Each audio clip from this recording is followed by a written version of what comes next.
Beneath this sheet of ice nearly 25 kilometers thick, hidden 400 million miles from our sun, there's an ocean on Jupiter's moon Europa, and it contains more water than all of Earth's oceans combined. And here's what NASA didn't tell us. In the last 2 years, their most powerful telescope just discovered something none of us could expect: carbon dioxide, salt, hydrogen peroxide, the exact chemicals life needs to exist. And the evidence? It's recent, geologically fresh, within the last 60 million years. The message is clear. Something down there is actively pushing material to the surface. But when their James Webb Space Telescope looked for the smoking gun, massive water plumes erupting 200 kilometers into space, they suddenly went silent.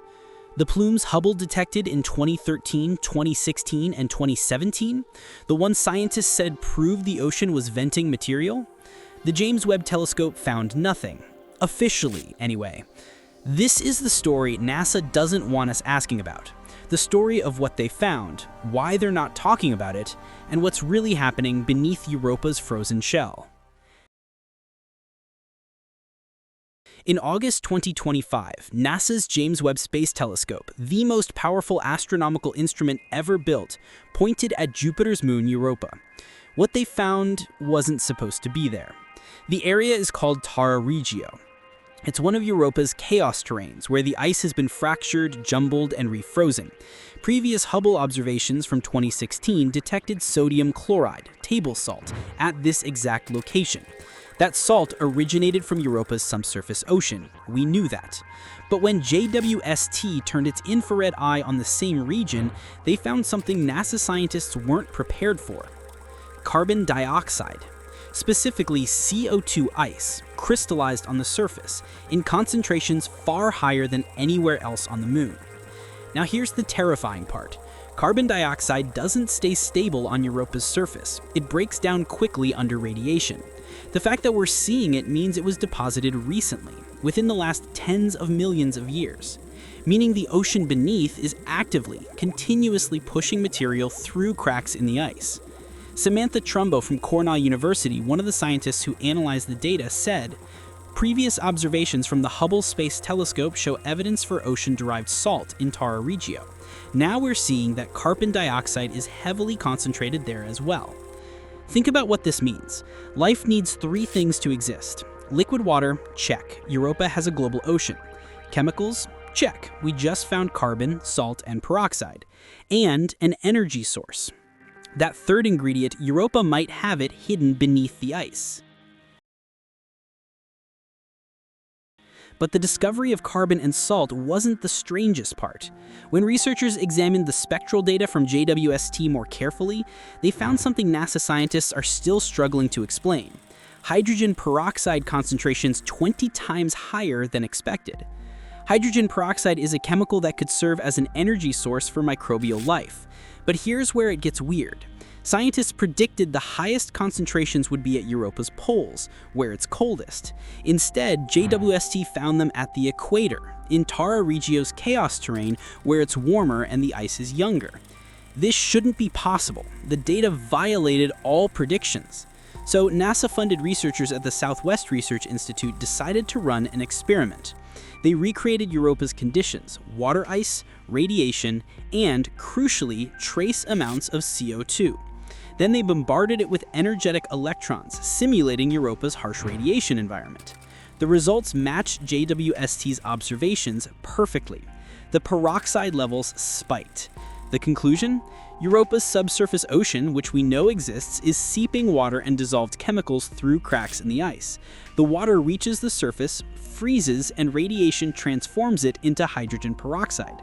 This creates a continuous chemical cycle, a chemical potential, as one researcher called it, that could sustain life. Life doesn't need much. On Earth, extremophiles thrive in boiling volcanic vents at the bottom of our oceans. Europa might have something even better: a hidden ocean, rich in the exact chemicals we're seeing on the surface, bathed in thermal energy from Jupiter's tidal heating. The pieces are lining up, and NASA knows it. But here's where the story gets darker. Back in 2013, NASA's Hubble Space Telescope detected something extraordinary. Water vapor plumes erupting from Europa's surface, massive jets of material reaching over 200 kilometers into space, similar to the geysers discovered on Saturn's moon Enceladus. Hubble detected these plumes again in 2016 and 2017.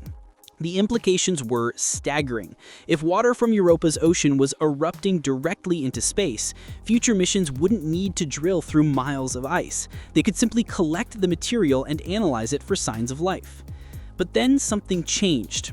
When NASA launched the James Webb Space Telescope, a billion-dollar instrument specifically designed to make these kinds of detections, and pointed it at Europa, looking directly for those plumes, it found nothing. Geronimo Villanueva, the principal investigator leading the JWST observations, stated carefully, "All we can say with 100% confidence is that we did not detect a plume at Europa when we made these observations with the JWST." Notice the wording. Not plumes don't exist. Not Hubble was wrong, but we didn't detect them at that particular moment. Because here's the problem NASA is facing. Multiple independent lines of evidence suggest plumes do exist. ALMA, the Atacama Millimeter Array, one of the most sensitive radio telescopes on Earth, searched for plumes and found potential intermittent plume activity. In 2023, researchers re-examined the data from NASA's Galileo spacecraft, which flew within 200 kilometers of Europa in 1997, much closer than any recent observation. They found unusual magnetic field readings that, when modeled with modern computers, matched exactly what a water plume would create. Robert Pappalardo, the Europa Clipper project scientist, admitted in an official NASA statement, "There now seems to be too many lines of evidence to dismiss plumes at Europa." Yet the JWST data showing nothing gets more attention. Why? The answer is uncomfortable. If plumes don't exist, NASA's billion-dollar Europa Clipper mission becomes less urgent. The mission that launched in October 2024 is designed specifically to find and study those plumes. If they're sporadic, if they only erupt at certain times, then spending billions to hunt for them seems wasteful. But here's what we know. NASA's Hubble found them 3 times. Independent research on old Galileo data confirms them. A terrestrial radio telescope found potential evidence. But the moment JWST doesn't detect them, the narrative shifts. The plumes might be sporadic, too faint to see, they argue. Not they don't exist, just quiet. Here's what we should understand.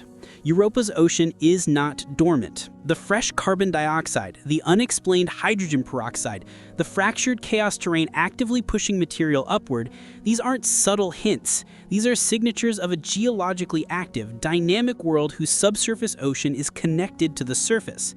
And if that ocean contains life, even microbial extremophiles, Europa would fundamentally redefine where life can exist in our universe. Right now, we define habitable zones as areas where planets orbit close enough to stars to maintain liquid water. But Europa is 400 million miles from the Sun, orbiting in near total darkness. Yet its ocean thrives because of tidal heating from Jupiter's gravity, a process that might be common around gas giants across the galaxy. This means life could exist almost anywhere, on cold moons around distant stars, in hidden oceans on exoplanets we haven't even found yet. This is why NASA is preparing the Europa Clipper, not just to study one moon, but to prove that life might be the default state of the universe, not the exception. So when we see carbon dioxide we can't explain, hydrogen peroxide that shouldn't exist, and evidence of water plumes that NASA can't quite confirm or deny, we have to ask, what is it that we're not being shown directly? What is NASA documenting that they're filtering through layers of technical language? The answer is becoming clear. Europa's ocean is alive, not in the sense of containing visible creatures, but alive with chemical activity, with energy cycles, with the conditions that could birth life from non-life. And we're only now beginning to understand what that means. In the next few years, the Europa Clipper will conduct dozens of flybys of the moon, mapping its surface with unprecedented detail and specifically searching for water vapor plumes. And when it finds them, and based on the evidence it will find them, we'll finally have the direct sample of Europa's ocean that scientists have been waiting for. That sample will either confirm that Europa is habitable, or it will show us something even stranger, evidence that life might already exist there. The question isn't whether Europa's ocean contains the building blocks of life. NASA's own research has already answered that. The question is, why are they taking so long to tell us the full story? What would you do if we found life beyond Earth? Drop your answer in the comments. And if you want to follow the Europa Clipper's journey as it approaches Jupiter, you know where to find us.